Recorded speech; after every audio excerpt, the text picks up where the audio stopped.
again, if you can accomplish, I always ask for a TBA for 1 week. 1 week lang, kasi every week I monitor the accomplishment of the staff, of the managers of the department. So 2 to 3 lang. If they cannot accomplish the 3, then 2, if not 1 lang. Kasi parang, just imagine if you have 3 activities, the 3 goals for that week. You're able to do this 100%. The other one, you're able to do 50%. The other one is 0%. Isa ka magpapirang pa.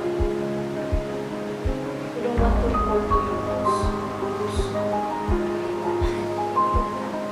You don't want to show up in the meeting because you're not able to give reason. Depende na kung siklita lang. Siklita. But if you set target of 2 activities, which probably you can finish, during presentation of the accomplishment, you're very proud because you're able to accomplish your goals. 100%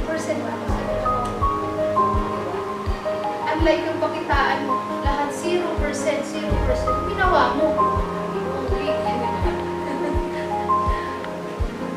So focus. Yan. How do you determine your week or your TBA? Don't ask what is the most important. Because all are important. Lahat yan. Yung boss mo, to tell you honestly, your boss will say, importante yan. What is importante? Importante. Eh lahat naman sa muna yung pinapagawa, importante. Ito wala naman sinabi si boss na, yan importante. Sino bang bunag sabi? Tapos bakit yung pinapagawa? So you have to do this. If everything else remains the same, what is the one thing that you could change that would have the greatest impact?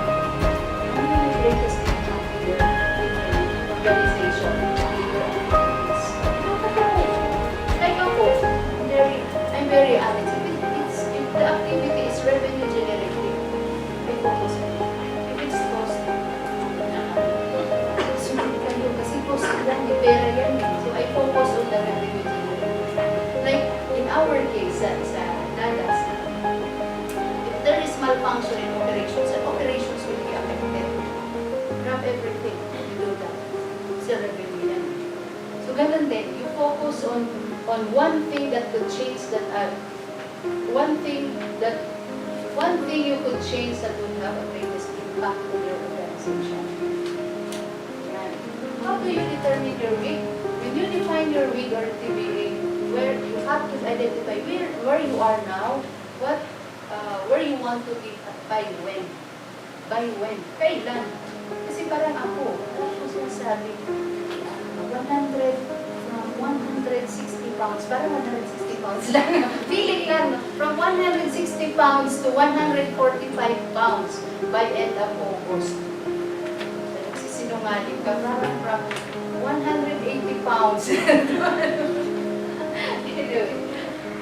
Okay. Yeah, you have to define your starting line, your finish line, and then your deadline. Parang ano yun, from 160 to 145 pounds by end of August. So may deadline dapat. Because if you give a TBA, and then there's no deadline, maabutin niya ng end of the year. You should have always deadline. So this one is TBA. Ako, I always do weekly. So this week, this is your TBA. Next week, when we present or you present your accomplishment mo last week. So it's always weekly. Deadline is yeah. You define your week or your TBA according to your rules. Begin lang with the work. Sige nga. Baka hindi na alam. Action. And then, define your lag measure. I will discuss on next Saturday the meaning of lag measures in terms of X to Y by when. Ito yung from 160 to 145 pounds by August. Keep it simple and focus on what and how. Meaning sa what is the objective, what do you want to achieve. Don't focus on the procedures. Focus on the what. Baka naman, ikot-ikot ka lang sa procedure.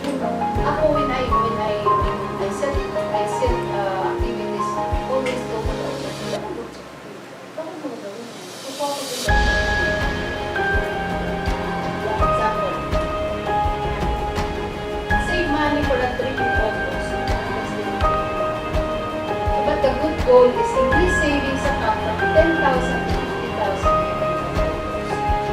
Dapat ganyan ang kapatid. Begin daw with a verb.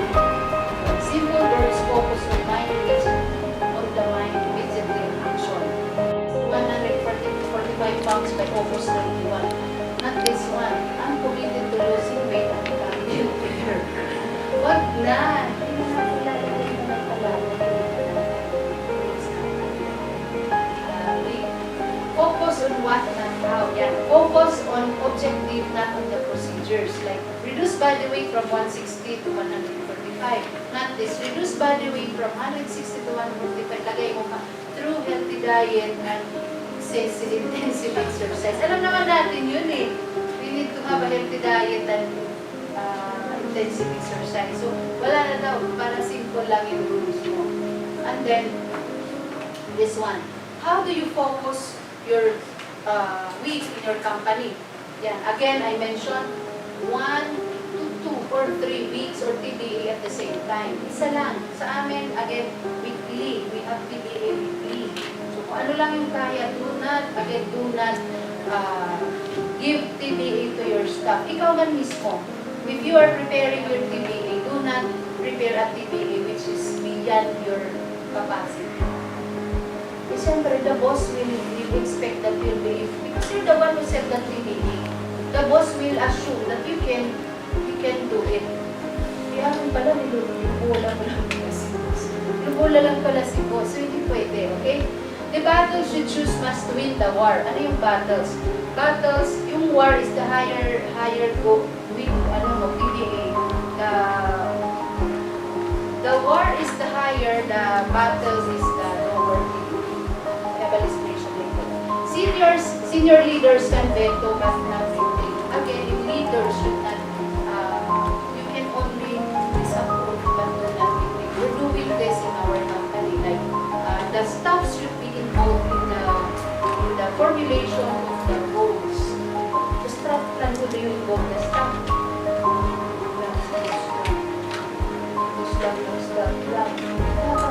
it should be the top, bottom to top, top to bottom. Okay. Top to bottom, bottom to top. In short, all should be involved. Hindi siya pwedeng top to bottom. Because what happens is, the staff will not have an idea.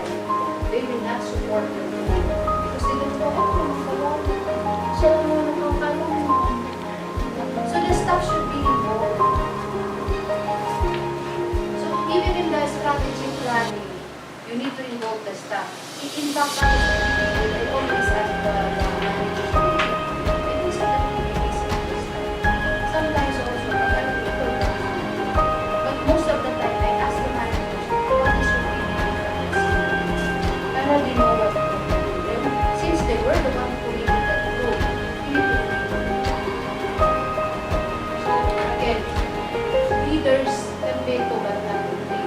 All weeks or TBA must have an initial and discuss next to why. Yan. This one is, you have a lot of weeks. Dito, there is another week. Meaning, if there is a company goal, there is a department goal. And then break down yung pa sa section and there is na pababa. So that the whole organization will support the goal of the whole company. Bababa natin yun. So that's what we're talking about. War and battles. Yung battles yung mga pababa. And then, this should support your vision and mission. Of course, ang malayo na ginagawa mong goal. So it should support your vision and mission. And then the company goal and the department goal. Yeah. You should need change of mindset and human behavior. Ganito yun. This is very, very crucial in this situation. Because the people, they don't want to do war. Diba? Gusto nila yung dito. That's their comfort zone. Eh, nabubuhay naman kami. We can even have our salary in place. Nabubuhay naman kami. That's their comfort zone. But you need to change the mindset of the people and then behavior that they have to focus on this. Ang daming babaguhin, like, they want to do all, di ba? They want to do all. And they want to present all activities. Kailangan mag-change yung mindset. Hindi ka na, focus ka lang sa isa, dalawa. And then for those staff naman, gusto ka lang, you need to have a change in mindset to support the goal. Kaya gumawa ka ng additional for us to grow because we cannot grow this company. And your salary will not grow also if you will not support this goal. We need a change in mindset and then the behavior. Again, focus on the how or objective, not on the what or the procedures. And then the greatest challenge natin sa execution is bringing focus and direction and sustaining those actions. Most of the time kasi, diba? We have this plan, and then we have this New Year's resolution to lose weight from the end of the year. But I need to do it. Kasi if I will meet the requirements,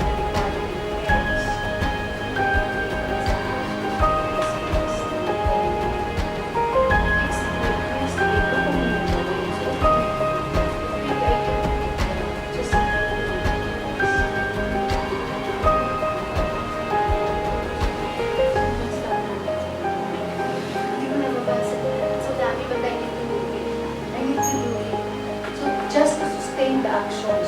And then this one is absolute commitment. You need absolute commitment from each and every staff. Again, balik na tayo dun sa, like, you involve the staff. You involve the staff in the formulation of the goals, and then the day-to-day. For staff level, what we do here is, they have reporting every day. We try to implement that every 30 minutes reporting. Every 30 minutes reporting that they have to report what happened to them. But I think for some it's a bit tedious. So what we do is every day, end of the day, they have to report their accomplishment, like very classical. At the end of the day, the group of each branch of datas will text to us the ending inventory of the branch, the sales, lahat talaga yung sales at inventory, lahat yung mga ilang uli, ilang mono, ilang lento, ilang tira, ilang luto ba ng tira. So kasama yung inventory. Why do I do this? Hindi naman sa gusto ko lang sila magsaya mo. Kasi titext nila sa boss nila eh. Yung boss titext sa akin. Like yung supervisors na anong oras kayo pumasok, issues and concerns in your branch. Why do we need to do this? Actually, we want the staff to be responsible and to be conscious. I want them to be conscious. So, they will be proud to text their sales at the sales side. Ay, malaki ng benta. Kung iti-text ko sa boss ko, laki ng benta kaya. If their sales is low, hindi sila mag-text, but they are required to text. So tomorrow, mag-aayos yun. Hindi ba nag-text pa, babawi na lang ako. Kasi they know their performance that day. Hindi lang sila. Hindi ba nag-text? Pasensya na lang. Tomorrow, mahata. Kaya na lang mag-text na. For us also to monitor the activities, it increase actually the productivity of the staff. Increase the productivity. Also, for you leaders, you need to check the activities. Baka kasi the staff is confused already. So every day talaga you need to see what's happening. Kung ako di ko na magawa yun, that's why I do that every week.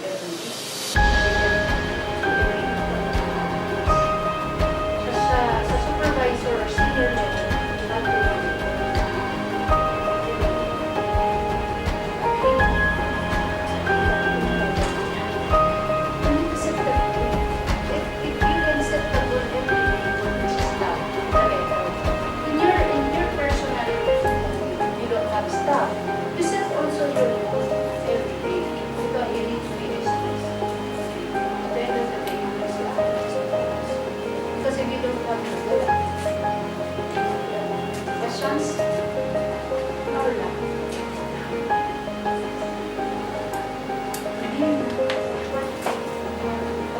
questions? We have a lot of ideas, but our capacity to execute is only 8 hours a day. At most, the overtime ka, 10 hours a day. You have only 2 hands. If you have staff, ilan lang hands ng staff. So, what I suggest is you focus. Just focus. Again, I'm Alina C.Sison. You can contact me at 0917-627-777 for consultation. Pag wala na kami research, I can answer your questions. Walang bayad. I mean, hindi nyo pag-research yung for 2 days or 1 day. Wala namang bayad. That's for free. Thank you so much. See you again next Saturday. It's a very, very lengthy introduction. And I would prefer that I'd be called na mag-lead. So, marami mind because I manage data stage. So, yeah. I'm tasked to talk for how many minutes? 1 hour? And I said 1 hour lang. 1 hour lang. So, protest na yata sila yung next speaker if I'll stay more than 1 hour. So, I'll try as much as possible. This might help within 1 hour. So, again, we're from professionals in the future. Alina C.Sison, and you can call me Alina. You can consult for free, just in case. Paglilitsyon, pwede. Pwede din accounting, audit, tax, pwede. And then, ayan, I'm part of the SJC group of companies. I'm not sure, I think we have about 12 companies. SCP, SI for one, Actus Global is into development of software, payroll software, DAS payroll, and then I for one is more training and sales, and DAS is pagkain. So, nakikita nyo naman. So,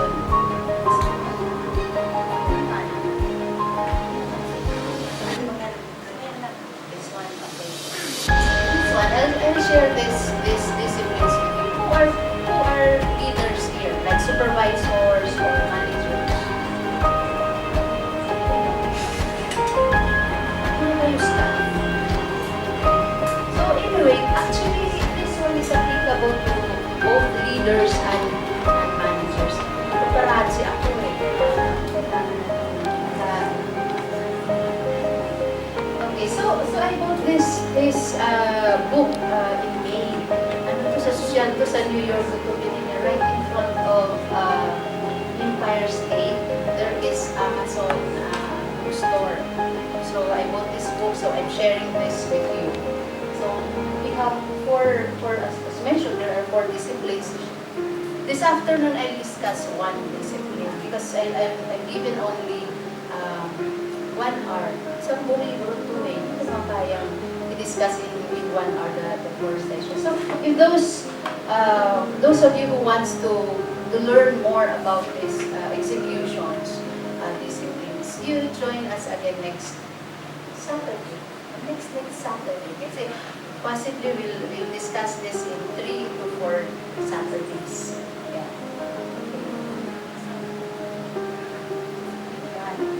This one, I'd like to ask questions. What is the bigger issue in your company? Is it strategic planning or execution of the plans? Parating execution, no? Parating execution. Why? Ako nga gusto kong parating sinasabi, magda-diet ako. Every year, every single month, every single day, magda-diet ako. Pero hindi nangyayari. Di ba? We're very, Filipinos lalo na, we're very good at planning. Di ba? We have strategic planning in our companies. I know what's strategic planning in companies. Meron tayo, I see. How about for others? Sino ka palang outsider dito? Sino ko nakilala yung staff? Who are outsiders from third party? From other companies. From other companies. Oh, welcome here. Join us every Saturday. Yan. We have, wala. execution, who has strategy planning in your companies? You have strategy, formal strategy planning. Meron, you have. Meron, in your company. Meron. Pag makatotoo kayo, makinig sa sarili natin. You has formal strategy planning. Like, usually we do this every year. Before the start of the year or before the year ends, we do strategy planning for the following year. Who has a formal strategy planning? Wala.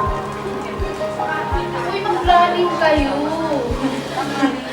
You do strategy planning. But siguro in the future, I will discuss how to do the strategy planning. But for now, this is the execution part already. This is assuming that you have already your strategy plan. Ito na, who has mission and vision in the company? So, ano yan?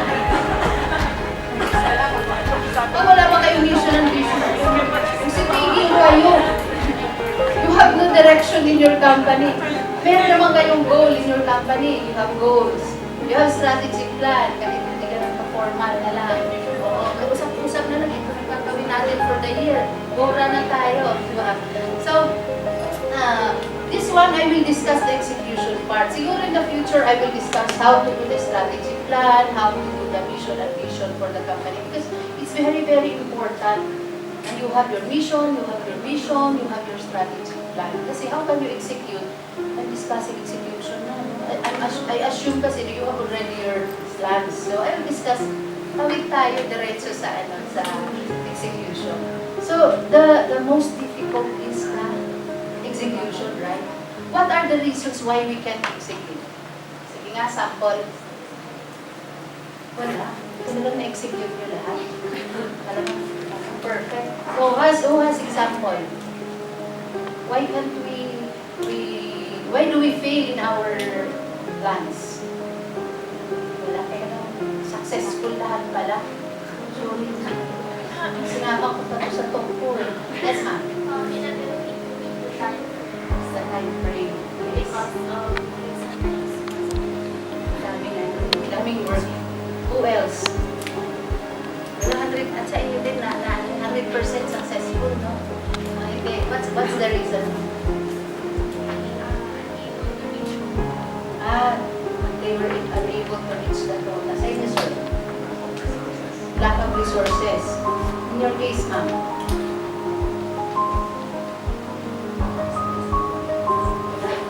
Successful sila, ma'am. Successful. Huwag na natin siya isama.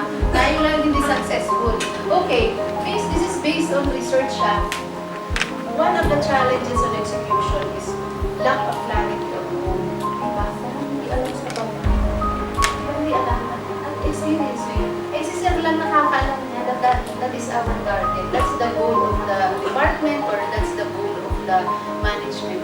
This is based on research. Only 1 out of 7, that's 14% knows the most important goal of the company. OMG, hindi alam. Gora lang ng gora yung mga nagawa ko dito. Pero wala, di ba? So, 15% could not identify even one of the 3 goals of the company. So, parang the top management maybe made the plans, tapos wala, you're not able to cascade it down. So, the people doesn't know. 85% erroneously stated the goals of the company. Hindi alam lahat. So, that's one of the reasons. So, go back to your strategies and your plans. Sila-sila na lang alam. We need to do this and that. And then, they will tell us this is what makes it so you really need to make sure that your goals and your strategies are cascaded down to the lowest. And then another is lack of commitment.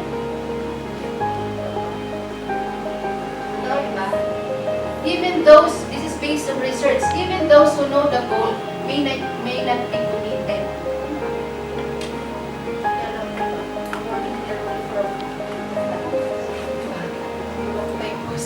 Siya naman nag-set niyan. I don't care. Only ito this is based on research. Only 51% are passionate about the goal.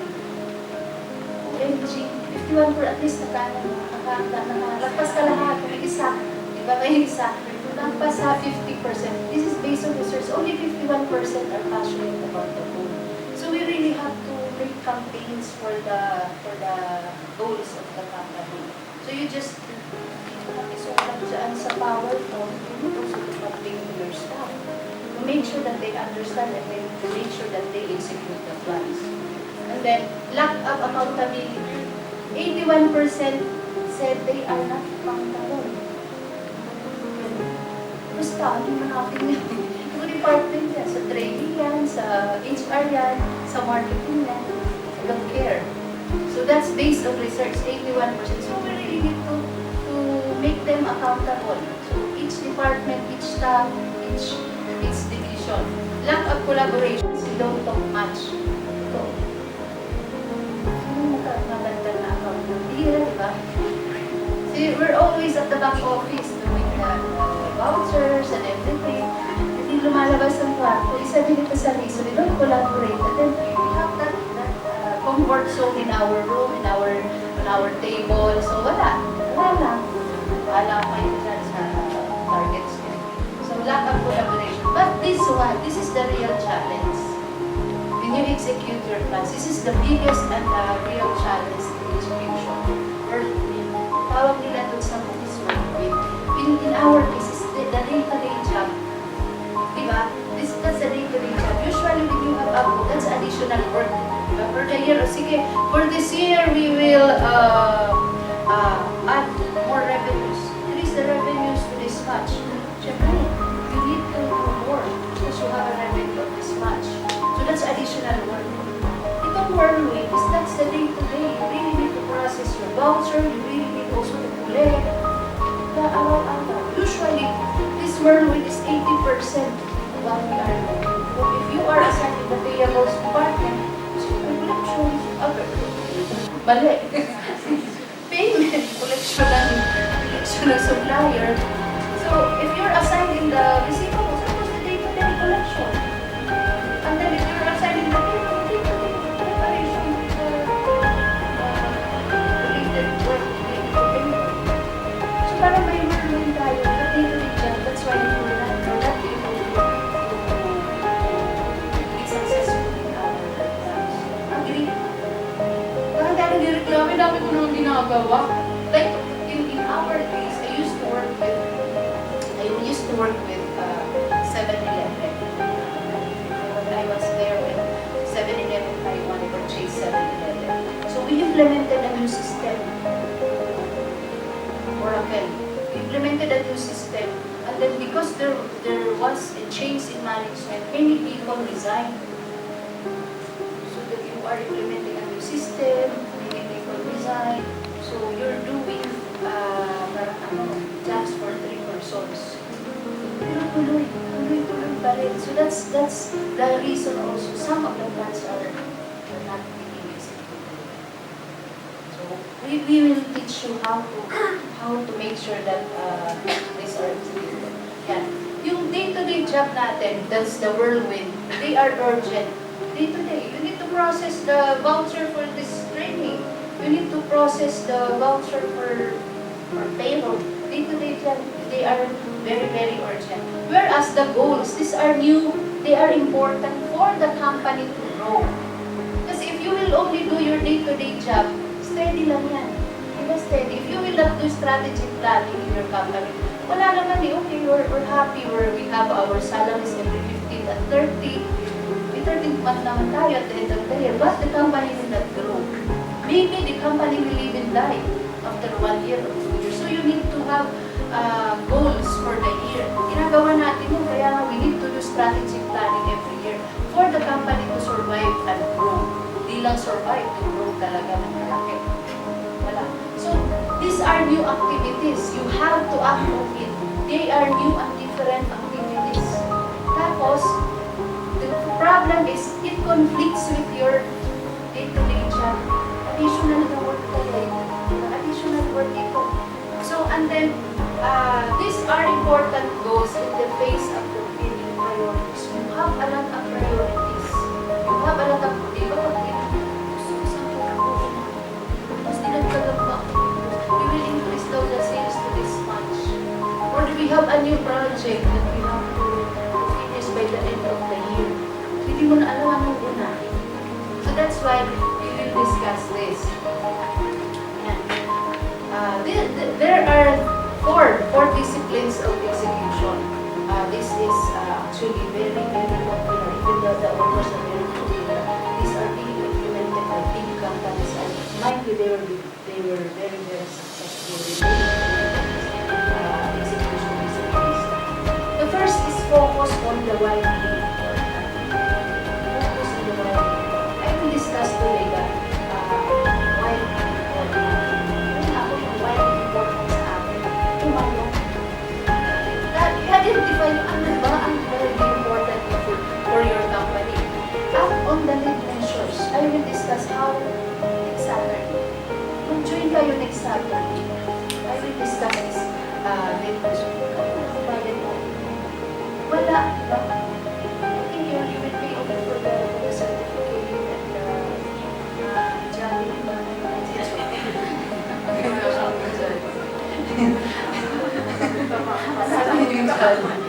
And then, wala lang kayong bayad sa speaker. Wala kayong bayad sa speaker. And then, keep a compelling scoreboard. Sorry na lang, mga Amerikano gumawa. Yan tayo, we don't use compelling. So, keep a compelling scoreboard. And then, create a cadence daw of accountability. Search ko pa, ito yung pronouns na cadence of, it's more on rhythm. Actually, cadence is being used for music. Rhythm lang yung music. But we're doing this already they're using this already for business. Parang ano siya, yung system of monitoring. Okay, so this afternoon, we'll discuss this focus on wildly important. Yan. This one, discipline 1 is focus, di ba? If you will notice, yung arrow ko is going back from right to left. From right to left. Because lahat ito we need to monitor. Like, for accountability purposes, active measures, focus on wildly important. And both of this, discipline 1 and number 2, should have a scoreboard. When you say scoreboard, it's the monitoring sheets or monitoring on how you are doing with your plans. Kasi hindi naman pwede you have a plan. Sige, execute the plan, execute. We don't know what's happening. But at the end of the year, ano yan? Wala.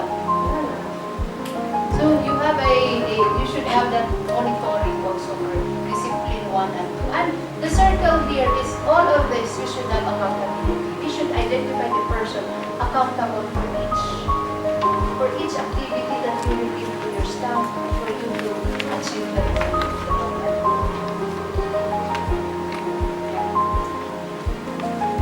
this one, the first discipline actually is the discipline of focus.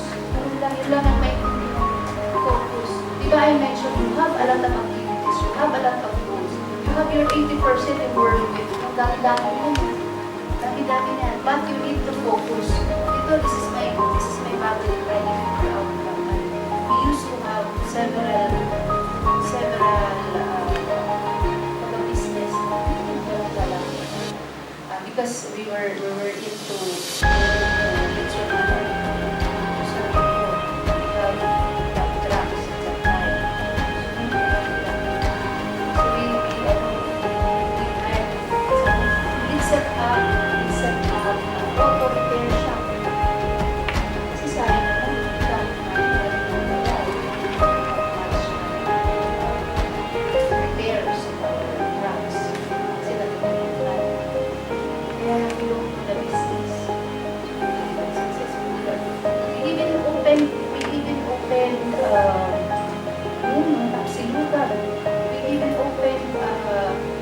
distribution of fresh chicken to markets, to wet markets, even purchase a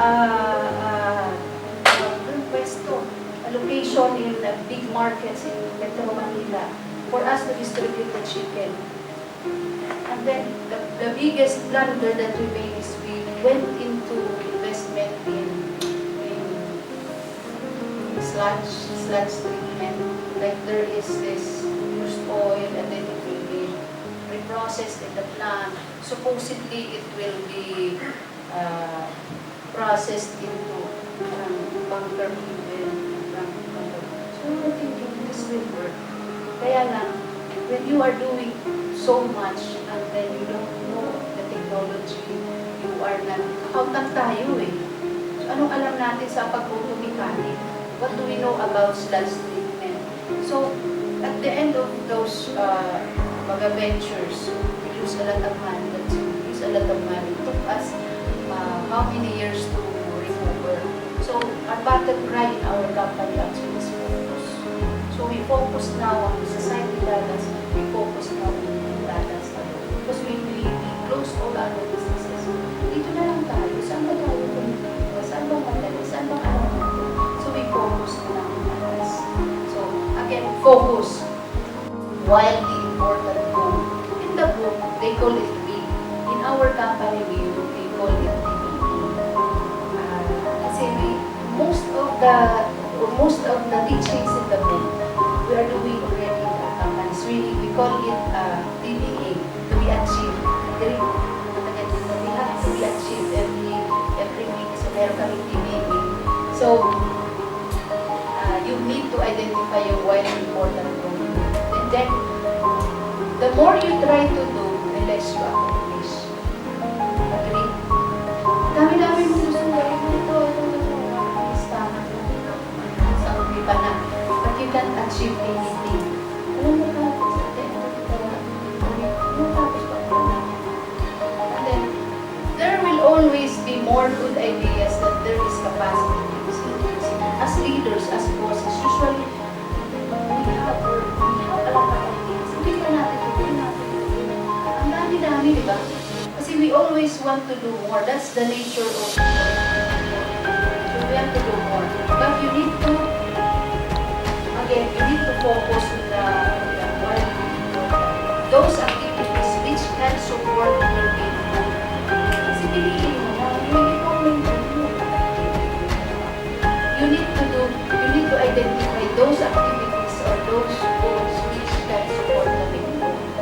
So select 1 or 2 or 3 weeks at most. Nagawa ko to. You notice I always ask for top 3. Top 3 lang, 2 or 3. If you can't accomplish 3, ito, maybe 1. Very, very classic example. I talked to our recruitment in Leyte because for Dadas, we have recruitment in Leyte. So every week we have meetings to update on our TBA. Every week they have to present their TBA and then the accomplishment, kailangan nila yon, TBA for this week and then accomplishment of previous week and then issues and concern. Yun ang nire-report sa amin per department, per company, per staff. For staff level, we even monitor on a daily basis. At the end of the day, they have to report what happened. Dapat kasi at most, meron kang at least once a week meeting with your staff for you to be updated what is happening with your team, with your group. So, dun sa Leyte, we have this agreement. Ano ba ang sa target nila? 33 every week. So, our target is every week. So, 33 daw. So, anong totoo? Ilan ba talaga kaya ng sampo? Ilan ko lang naman. I'll put 33 as your target. That's the week, the 1 week. Ngayon, 33. Sabi niya, I can hire only 10.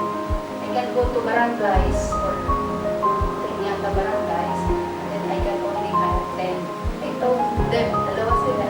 I told them, okay, your target will be 5. Or either hindi man na, ano nga, sige na rin. Nakafocus kasi na, we will recruit only 3 group out of 5 group.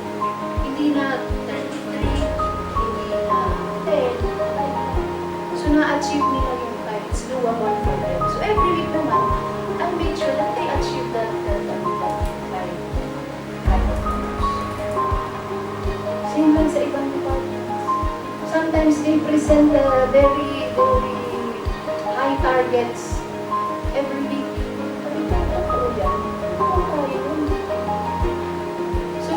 down the targets, the goals in 2 weeks. Break it down in 2 weeks. Pwede nyo rin gawin ito. So, kung break it down in 2 weeks.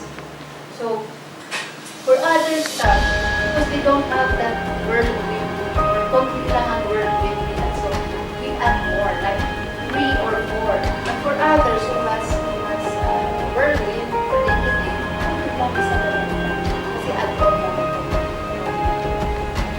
Like, in our marketing, we usually have that list of the things that they will accomplish. Video for, we want a video for supplier of tandas, supplier of cooling, customer, video for products, video of this and that. So, ang dami. So, we notice na sa dami ng sinisimulan, at the end of the week, natapos. Meron complaint. So, what I did also is top 3 lang, gawin mo lang to, or maybe sometimes top 4. Tapos may sisingit lang yan ako, hindi pagawa ko ng video, wala na to, picture na to. So, kaya in one week. Actually, they're able to accomplish more. Unlike before, at the end of the week, tapos wala. Nagka 5% pala, 3%, iba 50%, 90%. They will present to me the percentage of completion, which is walang 100%. So this approach, you make sure that at the end of the week, kasi weekly ang namin, presentations, at the end of the week, there is something is accomplished. Identify the most important objective that would be achieved with special attention. Ano yun? So before you this is a challenge. How do I identify the most important? Kasi if you will notice, with your activities, ang dami doon lahat ng mga important. Di ba lahat? Lahat priority number 1. Lahat priority number 2. Ayan, this one. This is our goal for next year. This is the building of the class. That's why I said there should be a special attention to you. This is the building of the class. We're supposed to start this next year. So, ginawa na namin for 1 years. If we construct this will be about 40 to 45 million.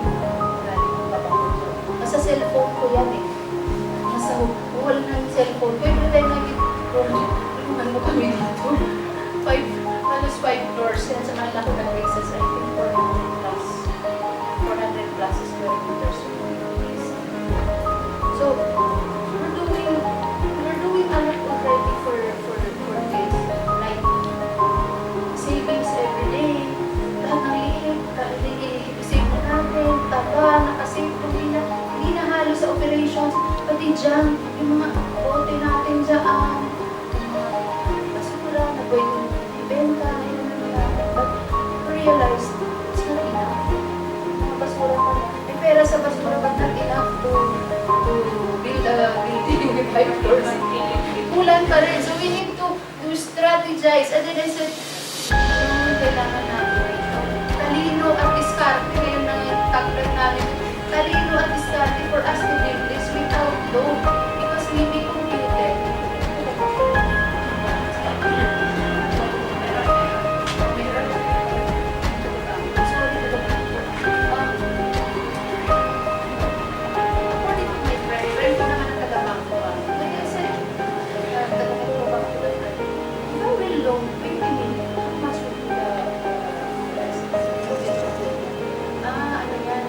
Years, nasabi 5 years.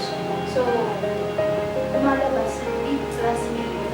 That's 130 to 150. That's a amount. Ang daming uling na masamahan. Ang daming uling na maaabot. Lord can even pay for the interest. Ang laki. So, that's why we decided, sige, we try na lang to generate more income. Kasi kami ganun na. Increase the revenue, reduce the cost just for us to build this. Lahat na ginawa, increase na tapos isa-isa na doon, yung financials, talagang tumutugon na yung mga utak namin para lang magtayo ito. So, ito sa focus mo. Sa conventional thinking, all our goals are priority. Diba lahat? Nilista mo na lahat. Ay, lahat. Kaya kailangan kong simulan. Lahat kailangan mong gawin. Diba ganun tayo? Priority number 1, but you have to make sure that you choose the the most important and the goal which has the most impact to your main goal. Tulong ka na ito mo. Paligwin-ligwin. Patong-pigtong-pigang berbuan. So, this one, the execution principle, many of our goals are important, but only one or two are widely. So what I do with kasi most of the leaders, they usually put all the activities, lahat sinulat. Sabi ko, sulat mo lang lahat dyan, but choose the top 3 or top 2 that you will do this week. The rest, you can do it evaluate. The rest, hindi pwede gusto mo gawin lahat ngayon week. Patay ka na sa ka-overtime. Diba hindi kaya? Overtime naman tayo sa regular job na lang. So, ito we can successfully multitask 5, 10, or 15 important goals. Yan ang alam natin before. Kaya nga yung accountants, we always do overtime. Kasi we try to multitask. Lahat ginagawa totoo. Totoo. Ginawa mo na lahat. But, all we need to do is to work hard and longer. Agree? Kaya nga the accountants will be the one to turn on the lights, turn on the aircon, and the last one also to turn. And you will be the one to turn off the lights, turn off the aircon, and every computers in your office. Totoo? Yan. Oo, diba? Tayo na ang last man out. If you have a last man out in your company, ikaw ang responsible for that. Because you will always stay late.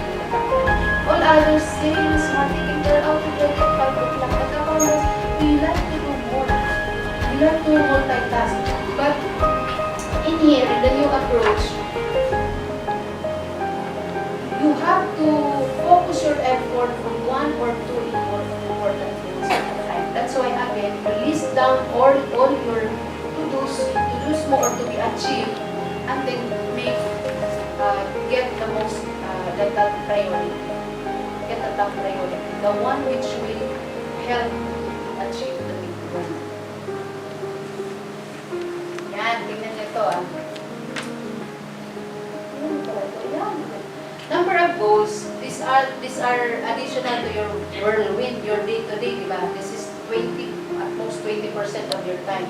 If you have this goal of 2 to 3, the chances that you will be able to accomplish 2 to 3 is high if you have only a goal of 2 to 3. But if you have a goal of 4 to 10, imagine mo, 1 to 2. Bakit? Sinimulan mo lahat up to 10 eh. At the end of the week, yung iba 50%, iba 80%, 90%, pero naman ang 100% isa, dalawa. If you have a goal you set a goal of 11 to 20, walang natapos. The same is true with your staff. Binigyan mong staff ng sandamakmak na gagawin. 20 activities for the staff. At the end of the week, or at the end of the month, the staff will not accomplish anything. Agree? Brought to you by Professionals of the Future.